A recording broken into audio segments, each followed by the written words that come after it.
Yann Brossat, bonjour à vous, la parole maintenant. Bonjour. Pour répondre à cette charge. Non, je ne répondrai pas. Je pense que ça ne le mérite vraiment pas.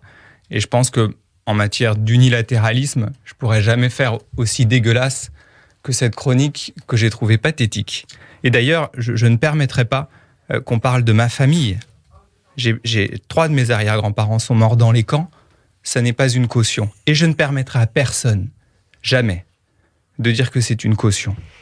Est-ce que sur le fond de la géopolitique, c'est-à-dire ce dossier israélo-palestinien, ça bouge du côté du Parti communiste ?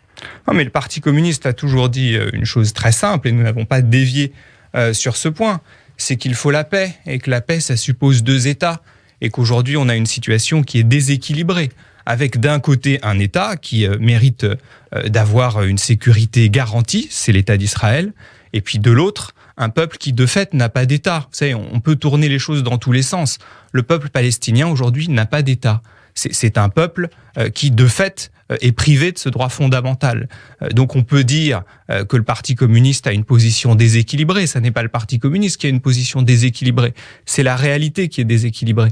Et donc si on veut que cet équilibre soit rétabli, il faut permettre que les Palestiniens disposent d'un État. À une époque, d'ailleurs, c'était l'opinion convenue. C'est d'ailleurs l'opinion de la France. Et la France a toujours défendu cette position-là. Et Netanyahou n'est plus là. Ça ouvre un espoir, ça ouvre une piste ou ça bouge pas ? Je n'en suis pas certain. Et je ne suis pas convaincu que le nouveau Premier ministre israélien soit plus à même de faire la paix que Benyamin Netanyahou. Cette solution, de toute façon, elle ne peut trouver d'issue qu'à la condition que les États du monde s'en mêlent. Et les qu'on accords ne laisse d'Abraham pas... ont peut-être ouvert une piste de ce Oui, côté-là. peut-être, mais en tout cas, la France, comme elle l'a toujours fait d'ailleurs, a vocation à faire entendre sa voix sur ce dossier. Éric Ciotti, pour la droite la plus dure du côté de Valérie Pécresse, veut mettre l'ambassade de France à Jérusalem, comme l'ont fait les Américains. Vous êtes contre ? Oui, je ne suis pas du tout favorable à cela. D'ailleurs, la France n'y est pas favorable non plus. Éric Ciotti fait depuis longtemps sur ce sujet de la surenchère, sur ce sujet comme sur tous les autres. Moi, vous savez, je n'aime pas la politique politicienne. Et par ailleurs, j'entendais tout à l'heure cette chronique avec l'idée que on fait de la politique pour faire du buzz ou pour être connu. Moi, je fais pas de la politique pour faire du buzz ou pour être connu. Je fais de la politique parce que j'ai des convictions, parce que j'ai envie de les partager. Je le fais avec sincérité. Et d'ailleurs, il y a des gens de droite, pareil, qui font de la politique simplement parce qu'ils ont des convictions. Et cette idée qu'on ne fait de la politique que pour se faire remarquer, je trouve ça affreux. En réalité, affreux. Il faut accepter l'idée que des gens puissent s'engager pour leurs idées. Heureusement, sinon il n'y aurait plus qu'à se mettre une balle dans la tête, vous vous rendez compte ? Heureusement que le débat démocratique, il est fait de gens qui veulent confronter leurs opinions. Christiane Taubira, gagnante d'une primaire à 392 000 votants. Quel sens cela prend-il pour vous, cette primaire populaire ? Un sens relativement réduit, parce que cette primaire était en réalité, dès le départ, taillée pour permettre à Christiane Taubira d'être candidate. Bon, donc tout ça est quand même relativement peu flamboyant. Et puis pour le reste, pour ce qui concerne Christiane Taubira très directement, j'ai hâte de voir son programme. Parce qu'elle a annoncé son intention d'être candidate depuis plusieurs semaines maintenant, je n'ai pas vu l'ombre d'un programme. Je suis quand même frappé par le fait qu'hier, elle fait un discours dans lequel elle ne parle pas directement des enjeux du pouvoir d'achat. C'est quand même la première préoccupation des gens. Donc vous savez, les poèmes, c'est très bien. Mais je pense que le sonnant et le trébuchant, c'est pas mal non plus.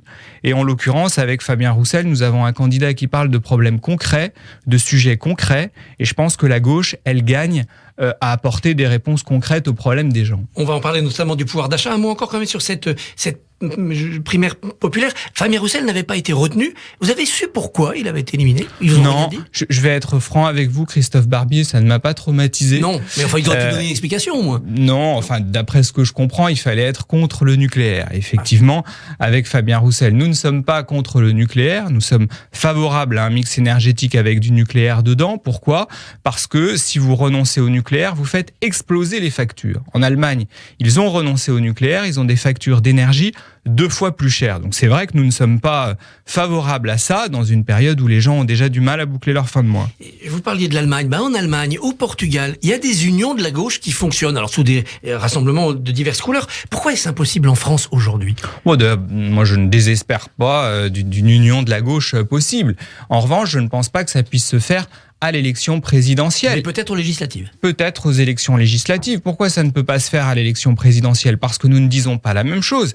Je vous l'ai dit, sur le nucléaire, nous ne pensons pas la même chose que les autres forces politiques de gauche. Sur d'autres sujets, nous nous sommes démarqués. Sur la question de la sécurité, par exemple. Moi, je suis convaincu que la sécurité est un sujet très important pour les habitants, notamment dans les quartiers populaires. La sécurité est une préoccupation majeure.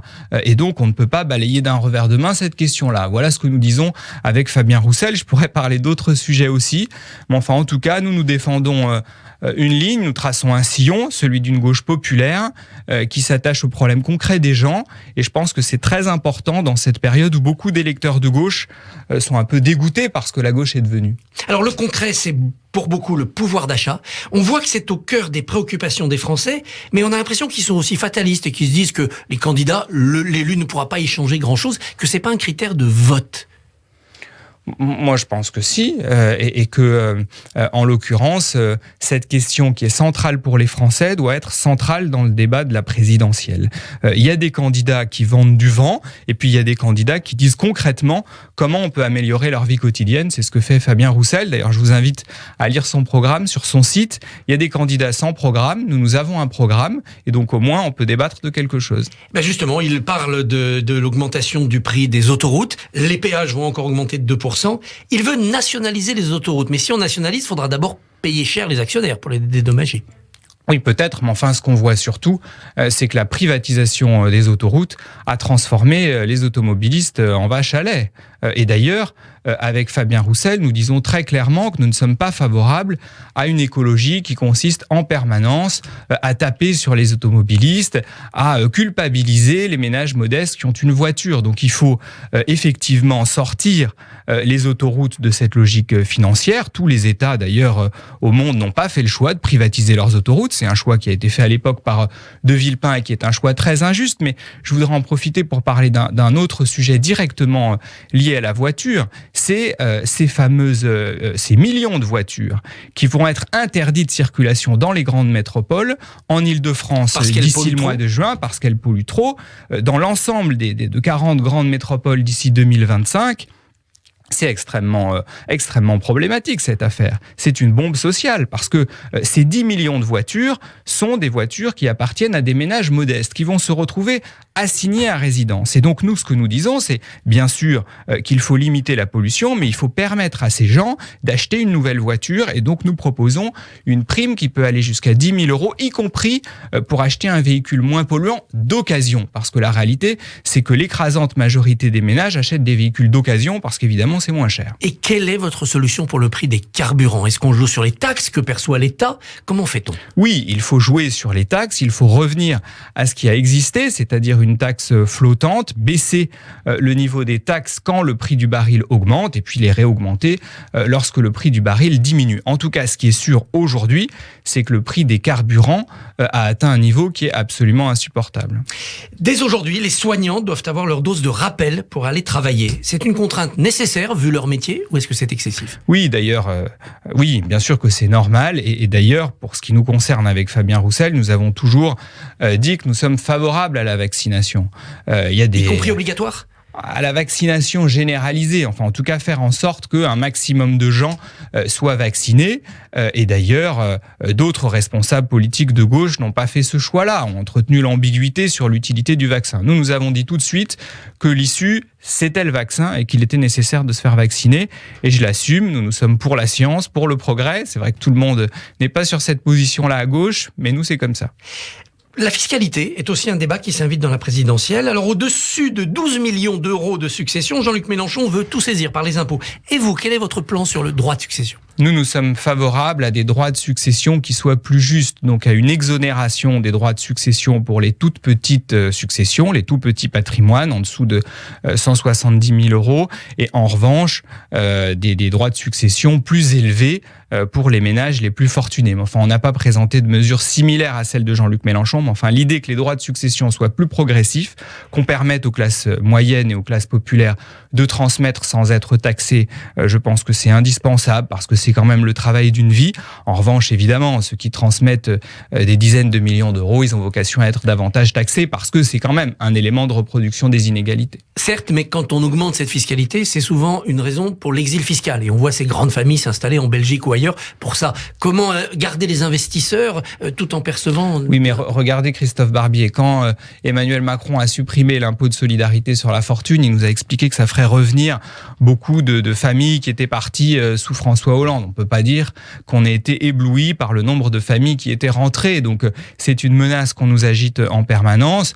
Je l'entends. Cela dit, il faut aussi agir beaucoup plus efficacement à l'échelle de l'Union européenne contre ces logiques de dumping fiscal. C'est quand même pas normal qu'au sein de l'Union européenne, on ait des pays qui se tirent la bourre avec des fiscalités qui se concurrencent les unes avec les autres et qui, de fait, transforment l'Union européenne en passoire avec des gens qui changent d'un pays à l'autre pour payer le moins d'impôts possible. Valérie Pécresse propose une banque des jeunes. C'est une bonne idée. Les jeunes empruntent et l'État est garant. Oui, pourquoi pas. Enfin, en tout cas, il y a beaucoup de mesures qui sont présentées. Nous, ce que nous proposons avec Fabien Roussel, c'est la gratuité du permis de conduire pour tous les moins de 25 ans. Je pense notamment à des jeunes qui vivent en zone rurale ou dans le périurbain. Je pense que c'est très très important parce que derrière, c'est un moyen d'accrocher un emploi. Parce que souvent, quand on n'a pas le permis de conduire, on a du mal à trouver un travail. Yann Brossat, merci, bonne journée. Merci à vous.